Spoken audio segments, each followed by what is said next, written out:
Watching the movie Seventh Son was the first time that I've ever went to the cinema by myself. Now, I don't mind it at all. It was actually quite nice and peaceful. It was just myself and a few other people, and my food all set out in front of me, and I was ready. Until the mobile phone belonging to the woman next to me starts to ring, and she goes on and picks it up, and I'm like, are you serious? Like, seriously?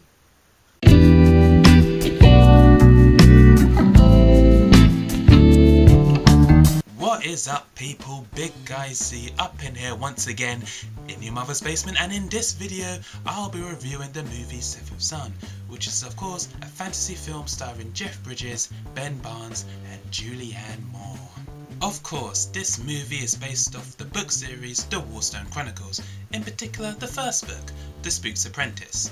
The story rundown: after being bound in a pit by John Gregory, Mother Malkin breaks out, seeking revenge. He finds John Gregory and kills his apprentice, forcing him to find another seventh son of a seventh son to follow in his footsteps. Now, before we get into the nitty gritty, let's just get one main thing out of the way. Yes, the movie isn't exactly faithful to the book, but I'm not going to give it too much flack for that because, well, we all kind of knew already. Having said that, there were some nods to the book that I actually appreciated. The term spook was mentioned a few times, which made me really happy.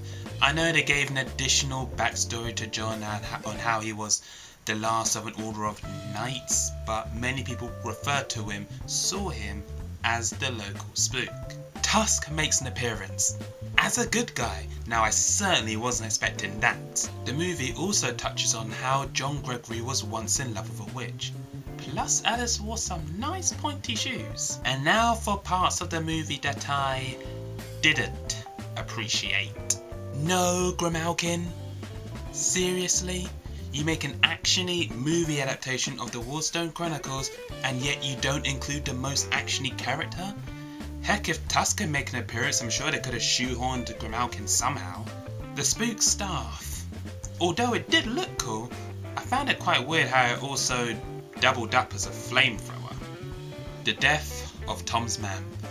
It was cool that she was actually, a good witch defending the people, but to then see her get bested by Mother Malkin so easily was quite disappointing.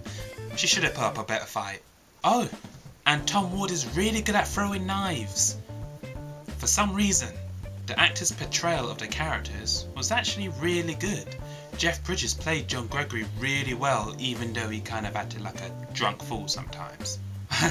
And as for the so-called witches, in the books they're portrayed as ugly, vile creatures.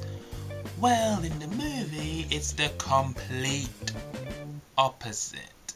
I mean, Alice's mother Lizzie, for instance, whoa.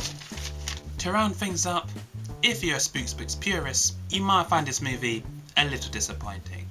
However, as movies on its own, it's actually quite a decent action-adventure fantasy film. It may not win any Oscars anytime soon, but I'd say it's worth the watch. Out of 10, I'll give it a solid 7. Hey guys, many thanks for watching this video. If you have watched the movie Seventh Son, then please let me know in the comments what you thought of the movie and whether or not my verdict was fair. And please feel free to also like and subscribe. So until next time, later.